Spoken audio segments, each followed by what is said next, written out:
Hello, ladies and gents. Welcome to another episode of Optimize Your Body podcast. And I've got my man, Scott Myslinski. Did I get that right, my man? You nailed it. I was just practicing off air, that's why. But yeah, man, I've got Scott on today, and he is an incredible guest. And we're going to have a really, really good conversation. Now, what I'm going to do is I'm going to let you introduce yourself, Scott, in terms Yep. of, who you are, what you're about, and just give the audience, a bit of an insight into who you are, basically, mate. Yeah, absolutely. So my name's Scott. I'm the host of a podcast called the Carnivore Cast. That has been running for about 4 years, had over 200 episodes. I put out one episode a week. And it's all about animal-based diets and people around the carnivore and keto communities. So I've had a lot of great guests. Martin was a guest yesterday, which will be out soon. But I've had Dr. Sean Baker on several times. I've had Rob Wolf. I've had a lot of, I guess, quote unquote, famous people in the carnivore and keto spaces, researchers, doctors, as well as a lot of N=1 case studies of folks who have overcome different conditions and chronic issues, such as everything from major depression to PCOS to arthritis to crippling anxiety with carnivore or ketogenic style diets. And so, yeah, that's me in a nutshell. Awesome, man. Awesome. Yeah, we'll delve deeper into that because I think it's a lot of the audience are definitely interested in the kind of stuff you were talking about, right? When it comes to overall health and basically optimizing your body with the right nourishment, really, right? So, Yeah. if we could just take a step back a little bit in terms of your background, because I know you said you were a top level lightweight rower and stuff like that. Just Yeah. curious to know a bit more about your background. You know, where you're from and any kind of insights you've got for us there, man. Yeah. So I'm 30 years old, so I've been around the block a bit. But yeah, so I grew up playing lots of sports, and I was a bit of a chubby kid until I found rowing in middle school, actually in eighth grade, and then rowed all the way through. Was recruited for college or university, whatever you want to call it, and then rowed in college as well as a lightweight rower for the University of Pennsylvania. And for folks who aren't familiar, lightweight rowing has a weight cap of 150 pounds, or the boat average needs to be 155 pounds. And so it involves some pretty drastic weight cutting. Folks may have heard of similar weight cutting in sports like wrestling or various martial arts. And so rowing has that as well, but it's even less regulated than in those sports. So folks do some pretty dangerous stuff. At times we were gaining and losing 20 pounds in a week, and then putting it all back on, racing, and then binging, and then over the course of the week, getting it off. Obviously, a lot of that's water, but still it involves some pretty drastic things like, sauna suits and all that.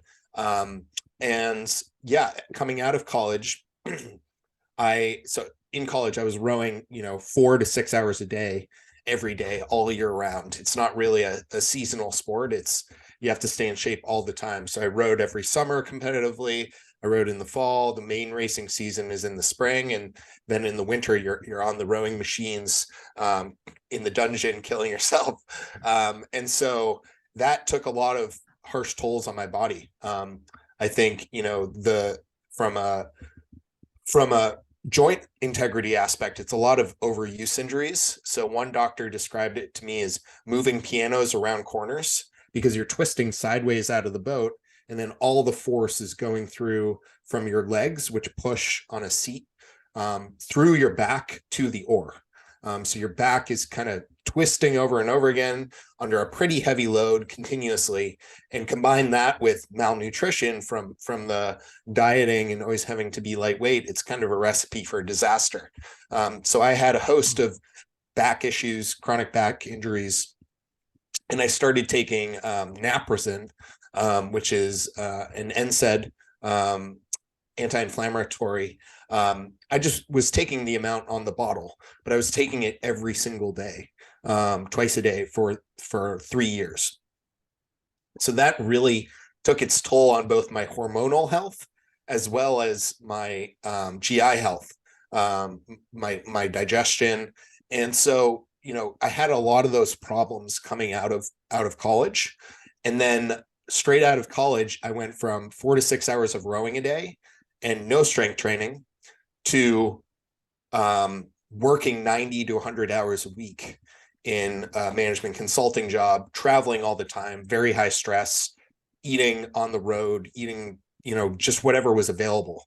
And so I was trying to stay somewhat healthy. So eventually I adopted kind of a paleo style diet. Sorry, I'll pause. Did you have a question? No. You continue, Just man. going on. No. So I You continue. adopted, so I slowly evolved from kind of a paleo style diet, just trying to find something to keep myself somewhat healthy with the fact that my activity was going so much lower and I had all this stress from work. And so gradually over time, this was like 2014, I went from paleo to a more primal style diet. Mark Sisson was very popular at the time. And then something I would call keto, but keto wasn't really a thing back then, at least in the mainstream. But I wasn't really restricting protein. I was just eating basically a lot of meat, some nuts, some avocados, some fat sources, and then some vegetables, mostly low sugar vegetables. And I was doing that for a while and I was feeling okay. I was still very high stress, intermittent fasting on top of it, which we can talk about, but I think that was actually bad for me at the time. And then, I was at around 2016 is when I heard Amber O'Hearn on a podcast called the Two Keto Dudes podcast, talking about how a lot of the evidence regarding plants and vegetables being beneficial for us is the same type of epidemiological research that vilifies, saturated fat, cholesterol, which a lot of, even in the mainstream, is being kind of coming out now that fat was demonized, unjustifiably demonized. And so I was like, oh, that's really interesting. I already knew that the evidence and epidemiological research, which is basically long studies where they just ask people what they ate and try to infer what that caused. But there's a lot of problems with that research. There's something called healthy user bias, where healthier people generally follow certain types of diets, even though you don't take into account all the other healthy things they do, like not smoking, not drinking, etc. So that type of research, I knew that was bad. And I knew that's what vilified fat and cholesterol. And to hear that same type of research is what told us that plants are good, I was like, oh, that's really interesting. And then she was sharing how a lot of plants can have negative effects, how plants evolutionarily evolved to have some of these defense mechanisms, things like oxalates and phthalates, and things that we now call phytonutrients, but which are really phytochemicals, which can be disruptive to our gut and our immune system. I was like, wow, this is interesting. I'm already eating probably a pretty high protein, high meat keto diet. Why don't I just try eating only meat? And this was around the time that Sean Baker actually started experimenting with a carnivore diet. And I was following him on Twitter, and he was doing some crazy things with like eating 24 eggs at one time and all this weird stuff. And so I was like, okay, I'll give this a shot, eat as much meat as I want and have the body of my dreams or whatever. And so I started doing it, and I've made a lot of mistakes actually, because there weren't a lot of the great resources that are out now about how to do a carnivore diet properly. Things like eating too much rendered fat, kind of the fat that comes off your meat or comes off your ground beef or mince, you may call it. And then, I was excessively fasting. And so I had some issues even with starting it, but even despite all that, I noticed fantastic results. My energy improved a lot. My sleep improved, my digestion improved, my recovery in the gym improved, my body composition started improving. I was losing fat, I was gaining muscle, all these great things. Eventually I found I didn't need caffeine at all anymore, which was pretty awesome. Yeah, so that was great. And So after doing that for a year and kind of stumbling through it and listening to podcasts and trying to find answers on the internet, my girlfriend at the time, now wife, encouraged me to start my own podcast. And I said, no, everyone out there I would want to have on is already on these other podcasts like Dr. Anthony Gustin's Keto Answers and things like that. And I said, you know what, I'll give it a shot. I'll do a couple episodes. I had a very good friend at the time who had a long-running fitness podcast. His name's Lawrence Neal, and he had a high-intensity training podcast. And so I got some tips from him about how to start a podcast really low budget and low investment from a time perspective, and kind of Tim Ferriss minimalist approach. And so I did 3 episodes, and I had a great time with it. And so I just kept doing more and more, and it's grown a lot. It's, like I said, it's been over 4 years now, and well over 200 episodes, over 2 million downloads. So it's just been a blast. And, it's something I do every week now. I don't try to make a living off of it. I have a full-time job, but it's something I love doing. Hearing some of the success stories and hearing how the podcast has helped people is just really meaningful to me. And it's a great way to learn myself and stay connected. Dude, and that's one of the reasons, man, why I reached out to you, because I can tell how passionate you are just genuinely about helping people, right? Just having that impact, sharing your journey, getting people on to share their journey, and obviously getting the experts on, because what you said then really stood out in terms of like the epidemiology, the observational studies, right? So now I wanted to ask you on this in terms of pushback, right? Because I still sometimes have a battle with some clients, right? In terms of everything's going well, right? I said this to Sean Baker, actually. Like, I've had clients reverse their diabetes, reverse hypothyroidism, all these kind of things simply from, changing their lifestyle and nourishing their body more, and mainly eating more good quality animal-based foods and higher protein, everything else. And then what will happen is everything's going well. Like you said, with yourself, body composition's changed. They're feeling better than they ever have. Libido's through the roof, energy levels off the charts. We can keep going down the list, and then they'll go to the doctors, and the doctor will say, "Oh, your cholesterol's high. You need to," and then boom, before you know it, then they're asking me about plant-based diet and stuff like that, right? So I've had this challenge quite a few times. Just curious to know how you deal with some of the pushback you may get, and if you could give us any examples of, well, not necessarily any specific examples, but anything that you've really found challenging along this journey with this message. Yeah. So I'm not in the same position where I'm like trying to help convince clients that they're okay doing this, or helping convince other people that they have to do this. So oftentimes the pushback I've faced is just like people saying, "Oh, isn't this diet terrible for you?" or things like that. When I'm talking to colleagues or friends or people outside the community who don't really understand it. And I encourage everyone who's talking to anyone else about their diet to just keep it very impersonal. Don't try to proselytize or push your diet on other people, unless obviously that person is hiring you to help you with your diet. But if it's just a friend asking you about your diet or why you eat a certain way, I like to feed them breadcrumbs. So kind of say, "Oh, I eat a lot of meat because I enjoy it." And they're like, "Oh, interesting." And then they're like, "Oh, that's great." And maybe they can bond with you over that. And if they want to learn more, they're like, "Oh, but aren't you worried about like the cholesterol aspect and all that?" And I'm like, "Yeah, well, that's really interesting. I'm actually not too concerned about it, because there's some interesting research showing that cholesterol can be easily manipulated with different foods. And what you see on one individual blood test may not necessarily be indicative of your long-term health. And there's also a lot of very interesting research about certain types of cholesterol, total cholesterol and LDL cholesterol, being beneficial when they're higher, and actually correlating with more life outcomes. And so but it takes a while for me to get to that. Yeah, I'm not going to 100%. just go and Yeah. scream that at someone on the I agree. street. I agree. It is drip Yeah. feeding them, right? Drip feeding Yeah. them for Yeah, sure. exactly. And the bottom line is, right? Actions speak louder than words, right? Because people generally, when they see you vibrant, they see that you're thriving, and then generally people want to know more. You know what I mean? And then it's a case of you just slowly communicating that to them.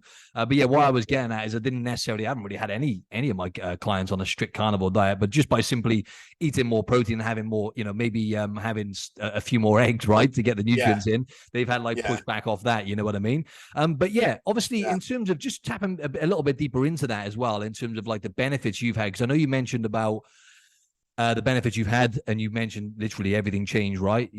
Everything literally same as me. And just curious to know how that kind of transition was for you, and how that's kind of how that benefits you now, like in terms of the way you live and the way you eat.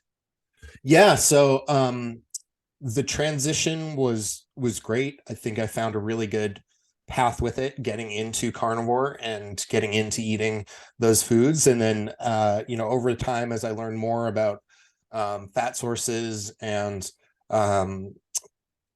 different aspects of the diet around, being able to better align my macronutrients, understanding that fasting for someone with kind of my high stress phenotype, and I don't know if that's the right word, phenotype, but kind of my high stress personality, fasting kind of exacerbates that. And especially when I'm working in a high stress environment, I don't want to add to that stress with fasting. So I found different things that work better for me. And then including organ meats was a big game changer, and a lot of things like that. And then over time, so I followed the carnivore diet very strictly for 3 years, from 2016 to 2019. And towards the end of it, I was getting to the point where I was having a really hard time maintaining my weight, actually. I was losing weight, and I needed about 3,500 to 4,000 calories just to maintain my weight at the time. And I found, despite all my efforts of working with experts and trying different enzymes and things like that, I wasn't able to consistently digest more than 150 grams of fat per day. I could do it for a few days, but then eventually it would catch up with me, and I would get really bad GI symptoms, bloating, a lot of belching in the middle of the night, even far away from meals. And I tried everything. I tried different fat sources. I tried different meal timings. And so what that means, if you do the math, 150 grams of fat, I think that's like 1,400 calories. So that would mean I would have to have 2,000 to 2,500 calories of protein, which is a lot of protein, and very, very metabolically expensive. And also, it has a lot of side effects. It makes you pee all the time, makes you really hot. It's pretty uncomfortable. So I found that I needed to reintroduce carbohydrates, or at least that seemed like the path of least resistance for me, to be able to find a way to maintain my weight without having to either eat so much protein or have the GI symptoms from having higher fat. And so I started following kind of adopted a version of the Whole30 diet. They have a food reintroduction section of the diet, where basically every 3 or 4 days you pick one food, not a food group, but a food, like a banana, and you say, I'm going to have one banana a day for 3 days, and I'm going to write down how it makes me feel, how satiated I am, how it affects my digestion, and anything else. And then after the 3 days, you return to the baseline diet, and then you decide whether to include that food going forward or not. And so through that, I was able to slowly reintroduce a lot of foods, different fruits, Greek yogurt, some carb sources such as white rice. And over time, I've been able to include a lot more foods, and I tolerate them much better than I did before the carnivore diet.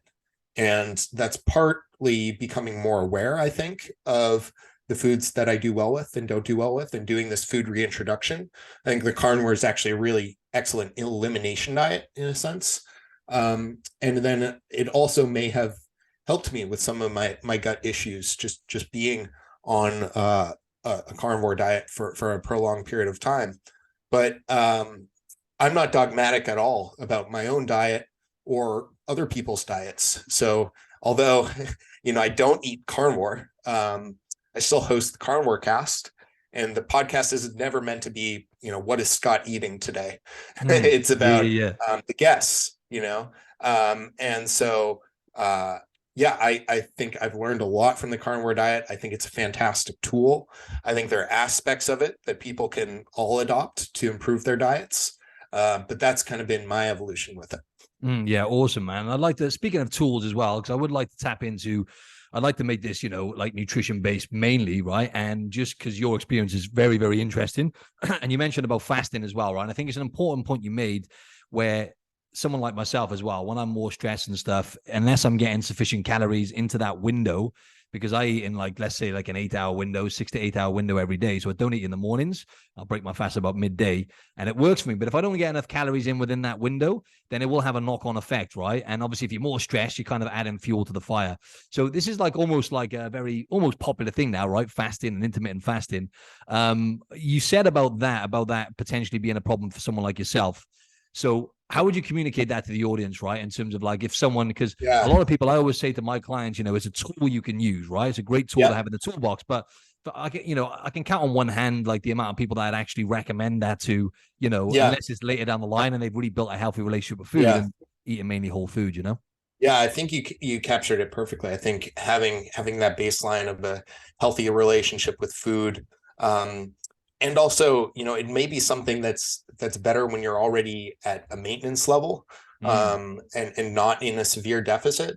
The problem I see is I get a lot of people who reach out to me, and it's both women and men, but more so women, who are, exercising 6-7 days a week, doing CrossFit workouts, doing 20,000 steps or something like it on top of it, working multiple jobs in an extreme calorie deficit, doing carnivore, and then doing multiple fasts a week, some more than 24 hours. And so what you have to understand is, well, all of those things may be beneficial to a point. They're all stressors. And when you're stacking stressors on top of each other, your cup is overflowing and you just have so much cortisol that your body can't really get in a physiological state to be able to make improvements. I think fat loss, the way I like to think about it is you want to sneak up on fat loss. You want to make barely perceptible changes that get you the results you need. Ideally, in a fat loss diet, you would not be hungry for most of it. You'd be eating well, eating, fairly large, satisfying, nutritious meals. And, if fasting is a part of that for some people, that's fantastic. But I think the problem is a lot of people force fasting and think of fasting as like a badge of honor, where the longer I fast, the better I am. And I'm better than you because I can do a 48-hour fast. And it doesn't really work that way. You're making life harder for yourself, and you may be hamstringing your progress by fasting excessively. But I think there are scenarios where it can work really well for people. I think generally my observation is it tends to, on average, work better in men than women. It tends to work better with smaller calorie deficits than larger ones. And it's something that can work really well if, it fits your lifestyle too. If you have a healthy relationship with food and you don't have a desire for breakfast and you're used to eating, lunch and dinner, and that just makes life a lot easier for you and it's lowering your stress by doing it, then that's fantastic. But the problem I see is in a lot of cases, people are doing it just because they think it's good and it's adding stress to their lives. You just summed me up there, and that's exactly why I do it, my man. You know what I mean? Because it complements my lifestyle. It makes my life easier. I can cook 2 meals instead of one. I know I'm more productive in a fasted state. You know what I mean? As well, I just feel a bit sharper, and obviously, healthy relationship with food as well. You nailed that one. But yeah, adding fuel to the fire, right, mate? Because this is a big thing. I'm so glad you touched on this, right? Because I know a lot of people can relate to this. Listening, it's like going all out with the training. Balls to wall, getting after it. and then obviously add in fuel to the fire by trying to throw in something like fasting but we talked about this yesterday, right? And it is a case of what you said was summed it up perfectly in terms of just adding foods that you're missing out on. When you start nourishing your body more and you start taking care of your body like someone you actually care for, right? And as woo-woo as that sounds, and you start eating more whole foods, naturally those foods keep you more satiated, right? So you're having, more meat, more fruit, vegetables, if you can tolerate them, and basically, more volume, more protein, keeps you more satiated, makes your metabolism work harder, and it gets you in tune with those natural signals then, right? And that's our journey as well, right, man? It's like we've had to go through our own process of struggles or whatever, and then actually just realizing, what, if I actually strip everything back and just try and eat more real food, in other words, like you just said then, banana, right? Single ingredient food, right? Steak, beef, right? Just single ingredient foods more often, and things start to change, right? But like we said yesterday, it's the ultra processed foods, right? And it's also the stress. Obviously, we got more stress, stresses than ever before, right? Technology is great. We're here now, but people are just constantly bombarded now, right? On their phones with stimulus, social media, emails, then they might have kids. They might have a high stress job where they're working 60 hours a week. You know what I mean? So it's actually being able to take a different approach for most people, right? Yeah, I think you talked really well yesterday about getting away from restriction and kind of trying to create abundance with the diet and adding things to it. And I think you can kind of take that approach to other aspects of your life too. How can you add things that make your life easier and actually enhance your results? So getting more sleep, lowering your stress through adopting some positive habits around mindfulness, or spending more time with friends or loved ones, or calling people you care about, or journaling, or whatever it is, a hobby like playing an instrument, whatever helps you de-stress. Try adding more of those things rather than, I'm going to take away hours that I'm eating. I'm going to pound myself into the ground with more exercise. I'm going to sleep less. You're making your own life harder, and you're making it very unsustainable as well. Yeah, 100%, 100%. So yeah, what does it look like for you now then, Scott, in terms of your lifestyle there, in terms of what you do to take care of yourself mentally, emotionally, spiritually, and physically? What does that look like to you?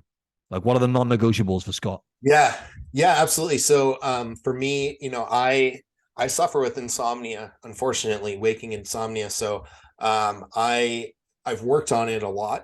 And some things help, really optimizing my sleep environment, cool bedroom.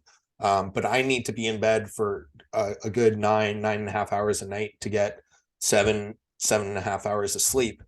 So that's non-negotiable for me, is getting that sleep, getting that time in bed, and definitely super important. Next would probably be just time with the people I care about, time with my wife, time to connect with her, to connect with, my family, my friends. That's super important, and helps keep me grounded and keeps me sane. And then, I try to have small things throughout the day that help keep me away from technology. We spend our lives on here, which is great in a lot of ways. We get to have this conversation. I get to work from home, which I'm very gracious and fortunate about. Get to have, a high paying job at a technology company, which is awesome. But it's also good to try to get away from those things sometimes. So for me, that's, it can be a different form of exercise for everyone. But for me, it's going to the gym a certain number of days per week, usually 5 days. It's going on long walks outside in nature, in the park we have nearby in New York, where I live. It's reading a book. I always read hardcover books. And then once a day, I'll do a guided meditation, which is a habit I've had for now since I was 14 years old. So more than half the time I've been alive, I've been meditating. 14 years old. That is impressive, my man. Yeah. Wow. Yeah. For a 14-year-old to implement that, it's super impressive, bro. Yeah. My you dad. Needed that. You needed that when you were getting into all that Rowan. The Rowan was later down the line, though, right? Rowan was. Yeah. My dad introduced it to me when I was pretty young. He's been meditating since before the dawn of time. And he knows a lot of the people who have like written books on meditation, like John Kabat-Zinn and all these people. And so, yeah, he was a really good influence on me there. Awesome, man. I guess just to kind of wrap this up then, my man, I'd like to talk on that just real quick. The meditation, how much value has that added to your life, bro? I find that super fascinating because I do it before bed. But I've got to be honest, if there's one habit, I journal regular. I tick all the boxes. Nature is a big one for me. I'm glad you said that because that's so people overlook that. You know, we're stuck inside an office all day. We're inside artificial lights. You know what I mean? Nature's the one. Like, it's so important for your soul. But meditation. I do it just before bed. It's not something that I do. I literally do the bare minimum. So, but I know because I did it for 4 months consistently, and I was I was doing it like 10, 20 minutes every single.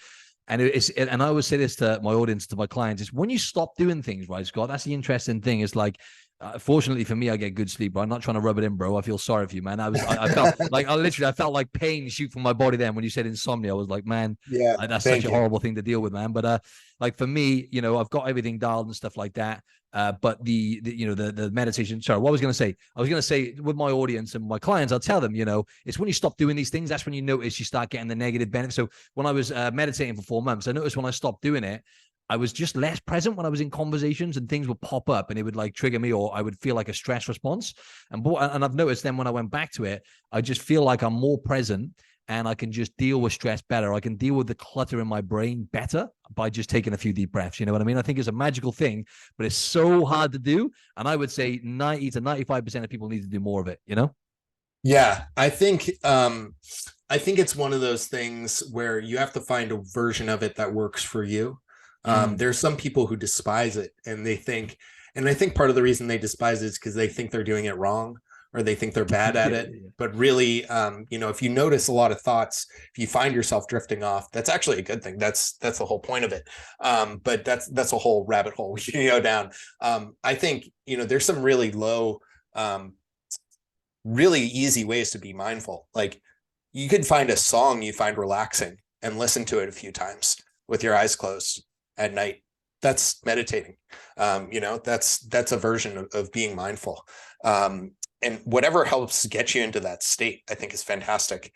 And so if you're trying to meditate and it feels like a serious effort for you, and you have to like will yourself up to do it every time, I would encourage you to try to find something else. Either lower the barrier, or I think some of these apps are fantastic. I've used all of them, but currently I use the Calm app, and I just do the daily Calm. It's like a guided meditation, some body relaxation, some breathing. Sometimes there's a bit of a lesson about different topic, and it's just very calming. It's something I actually look forward to every night. It's just 10 minutes. And I just lie down on my couch and close my eyes and listen to it. So it's helped my life so much. Really, the biggest thing for me is it helps manage the hard times.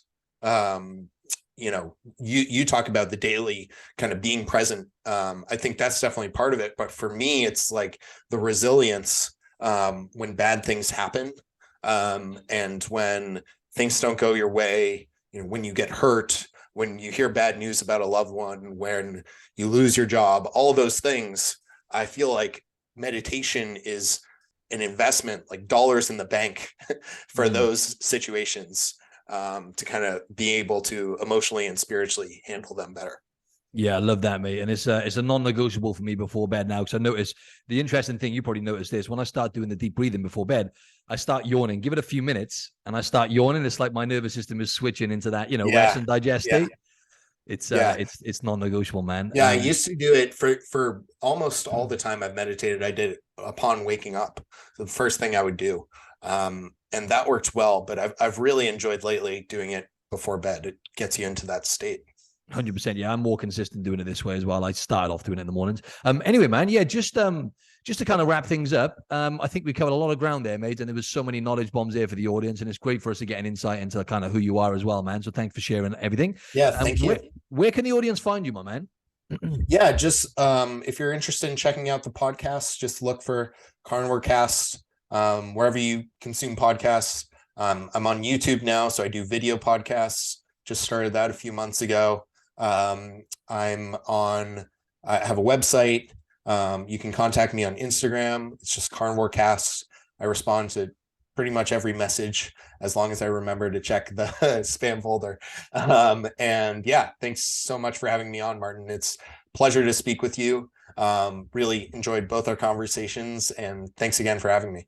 Mate, it was an absolute pleasure, man. You've injected some good energy into me, man, which is it's always a good thing. You know what I'm saying? Having a like-minded person to chat to and putting some good information out for the audience. So thanks again, my man. Oh, by the way, for the audience, definitely go and check out the Carnivore Cast. And as Scott said, yes, obviously we talk a lot about the carnivore diet and everything else and the lifestyle, but the good thing is you get a real deep look into his guests, and he has some incredible guests on there, man. So keep up the good work, bro, and I'll send some of the audience over there.